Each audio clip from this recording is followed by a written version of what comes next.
Hello friends, मैं आपके लिए लेके आया हूँ first lecture neural control and coordination का, जिसमें अपने इंट्रोडक्शन पे बात करेंगे। मैंने आपको शेड्यूल भेजा था, उसके हिसाब से हम फर्स्ट लेक्चर कवर करेंगे। तो उसमें आपने न्यूरल कंट्रोल एंड कोऑर्डिनेशन में दो शब्द आपने देखे होंगे, homeostasis and coordination. Neural control and coordination, तंत्र के नियंत्रण एवं समन्वय।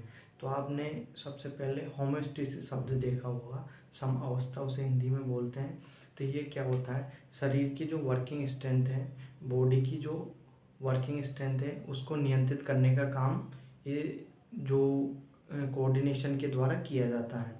तो मैं आपको समझा देता हूँ। शरीर की जो बॉडी स्ट्रेंथ है, वर्किंग स्ट्रेंथ है, शारीरिक क्रिया विज्ञान जो है उसको एक साथ समन्वित करके जो कार्य किया जाता है उसे समावस्था कहते हैं, जिससे बॉडी की समावस्था में आती है, होमोस्टेसिस बनता है। शरीर में जो भी तंत्र हैं एक साथ मिलकर एक दूसरे की सहायता करते हुए जो काम करते हैं, उससे हमारे शरीर में क्या आती हैं, सम अवस्था आती हैं, होमोस्टेसिस आती हैं। कैसे आती हैं, जैसे कि शरीर में जितने भी तंत्र हैं जो एक साथ मिलकर शरीर की क्रिया विज्ञान बॉडी स्ट्रेंथ को एक साथ बूस्ट करते हैं, उससे हमारे शरीर में समावस्था होमोस्टेसिस आती है। तो ये कैसे कर पाते हैं, ये सब काम ये अपन इस चैप्टर में बात करेंगे। तो आपने देखा होगा होमोस्टेसिस से आपको समझ में आया होगा। कोऑर्डिनेशन में आपको समझा देता हूँ समन्वय क्या है। समन्वय एक ऐसा शब्द है जिसमें कि शरीर के जितने भी शारीरिक तंत्र होते हैं जो एक साथ एक दूसरे की सहायता करते हुए काम करते हैं, जिससे हमारे शरीर समावस्था में पहुंचता है, उसे कोऑर्डिनेशन कहते हैं, समन्वय। अगर एक साथ काम ना करें तो शरीर की क्रिया विज्ञान व्यवस्थित नहीं रहेगा, सम अवस्था में नहीं रहेगा, इसलिए इसको कोऑर्डिनेशन बोलते हैं। इसलिए इस कोऑर्डिनेशन को बनाए रखने के लिए हमारे शरीर में न्यूरॉन सिस्टम की आवश्यकता पड़ती है, इसलिए तो इसका नाम है न्यूरल सिस्टम है, न्यूरल कंट्रोल एंड कोऑर्डिनेशन, समन्वय। समन्वय एक शब्द है, कोऑर्डिनेशन आपको समझ में आ गया होगा। इसमें हम आगे बढ़ते हैं तो मैं आपको एक एग्जांपल से समझाता हूँ। जैसे कि हम व्यायाम करते हैं तो हमारे शरीर को अत्यधिक ऑक्सीजन की आवश्यकता पड़ती है। अब वो ऑक्सीजन की आवश्यकता क्यों पड़ती है, क्योंकि हमारे शरीर में एक आवश्यकता होती है किसकी, ऊर्जा की। अब ऊर्जा कहाँ से मिलेगी, जब हमारे शरीर में फेफड़ों द्वारा ऑक्सीजन ली जाएगी, ऑक्सीजन हमारी ब्लड द्वारा हमारी सेल तक पहुँचेगी और इस सेल में जो ग्लूकोज है उसको तोड़ेगी। ग्लूकोज कहाँ से आएगा, जब भोजन पचेगा आंत के द्वारा, जब आमाशय में भोजन पचेगा तो उस प्रक्रिया में जो हमारे कोशिका में ग्लूकोज आता है, ऑक्सीजन की सहायता से वो टूटता है, टूटकर ऑक्सीजन निर्मित होता है। ऑक्सीजन निर्मित होने के बाद में जब शारीरिक जो भी अपन काम करते हैं, जैसे कि शारीरिक व्यायाम करते हैं, तो उसके लिए हमें ऊर्जा प्राप्त होती है। ऊर्जा कब प्राप्त होती है, जब ऑक्सीजन आएगा, ग्लूकोज टूटेगा, ग्लूकोज टूटने पर जो ऑक्सीजन मिलेगी, उस ग्लूकोज टूटने पर जो ऊर्जा मिलेगी, ऊर्जा का उपयोग हम किसी भी काम के लिए, किसी भी अपने घर के काम के लिए, किसी भी में उपयोग करते हैं अपने ग्लूकोज का। तो अपन को समझ में आ गया इतनी बात, तो आगे बढ़ते हैं।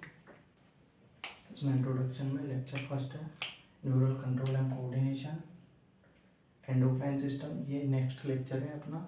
इसके बाद वाला जो चैप्टर है एंडोक्राइन सिस्टम, ये दोनों एक साथ मिलकर अपने शरीर के क्रिया विज्ञान को, समावस्था को नियंत्रित करते हैं। क्या करते हैं, अपने शरीर के जितने भी तंत्र हैं उसको एक साथ मिलकर ये कंट्रोल करते हैं। अगर कंट्रोल ना करें तो हमारे शरीर में, जैसे कि मैंने आपको समझाया कि शरीर के जो तंत्र हैं, फेफड़े हैं जो ऑक्सीजन लाते हैं, अगर वो ऑक्सीजन नहीं लाएंगे, अगर ऊर्जा जो ग्लूकोज है वो नहीं टूटेगा तो अपन को ऊर्जा नहीं मिलेगी। अगर ऊर्जा नहीं मिलेगी तो हमारी जो अपन शारीरिक व्यायाम करते हैं तो वो नहीं कर पाएंगे अपन एक तरीके से।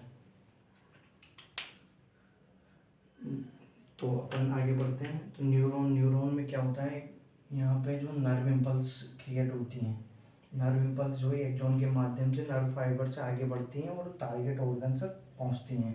कहाँ तक पहुँचती हैं, न्यूरॉन में नर्व इम्पल्स होती हैं जो कि भेजी जाती हैं, वो एक्सॉन की सहायता से टारगेट ऑर्गन तक पहुँचती हैं। इसी तरह एंडोक्राइन सिस्टम में केमिकल की तरह कार्य करता है, हार्मोन रिलीज करता है, हार्मोन जो ब्लड में मिलता है, ब्लड से टारगेट ऑर्गन तक पहुंचता है।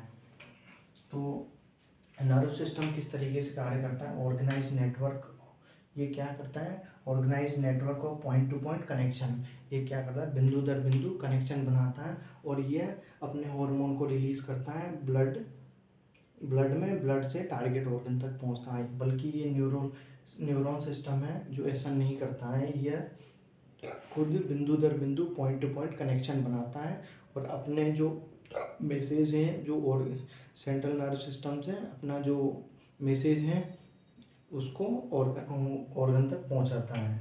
यह मैसेज डिस्ट्रीब्यूशन इस एग्जैक्ट लोकेशन, यह अपना जो मैसेज होता है उसको एग्जैक्ट लोकेशन पर पहुंचाता है, बल्कि ये ऐसा नहीं करता है, ये एग्जैक्ट लोकेशन पर जो एंडोक्राइन सिस्टम अपने मैसेज को नहीं पहुंचाता है, ये ब्लड को देता है, ब्लड एग्जैक्ट अपनी लोकेशन है वहाँ पर अपने टारगेट ऑर्गन तक उसको मैसेज को देता है। और इसमें क्या होता है? फास्ट स्पीड सर्विस है, क्योंकि ये बिंदु दर बिंदु है, एक केबल की तरह, लाइट केबल की तरह कनेक्शन है, तो बिंदु दर बिंदु अपनी सर्विस प्रोवाइड करता है। ये स्लो स्पीड में करता है क्योंकि ये बिंदु दर बिंदु नहीं है, जैसे कि ये जाल एक केबल की तरह इसका सिस्टम बना हुआ नहीं है, जाल की तरह नहीं है, तारों की तरह, इसलिए ये अपना जो मैसेज है बिंदु दर बिंदु नहीं है, पॉइंट टू पॉइंट नहीं है। इससे समझ में आया होगा, क्योंकि कोई भी केबल है, जैसे पावर हाउस से लाइट जाती है तो तार के माध्यम से अपने घर तक जाती हैं। तो इस नर्व सिस्टम में तो जो तार के माध्यम से सिस्टम होता है पॉइंट टू पॉइंट, जैसे कि ये पॉइंट से उस पॉइंट तक एक तार बिछा होता है, उसके माध्यम से मैसेज जाता है। दूसरा एंडोक्राइन सिस्टम में जो ब्लड है, किसी भी ब्लड में जो पहले तो अपन ब्लड को देते हैं मैसेज को, उसके बाद में ऑर्गन तक जाता है। तो ये स्लो स्पीड हो गया। इसमें रिस्पॉन्स क्विक और शॉर्ट लिव्ड होता है, क्योंकि इसमें क्या होता है, रिस्पॉन्स जल्दी जाएगा, मैसेज तो जल्दी वापस आएगा। और इसमें जो इसमें लॉन्ग होता है, एंडोक्राइन सिस्टम में लॉन्ग होता है, क्योंकि जब ब्लड में जाएगा, ब्लड के द्वारा वहाँ पहुँचाया जाएगा, फिर ब्लड लेकर उसको वापस यहाँ तक आएगा, इसके माध्यम से जो होता है शॉर्ट लिव्ड होता है। इसमें लॉन्ग लिव्ड, इसमें शॉर्ट लिव्ड। तो अपना एंडोक्राइन सिस्टम यहाँ तक ख़त्म है। आगे का लेक्चर हम ह्यूमन नर्व सिस्टम से स्टार्ट करेंगे। Okay, thank you.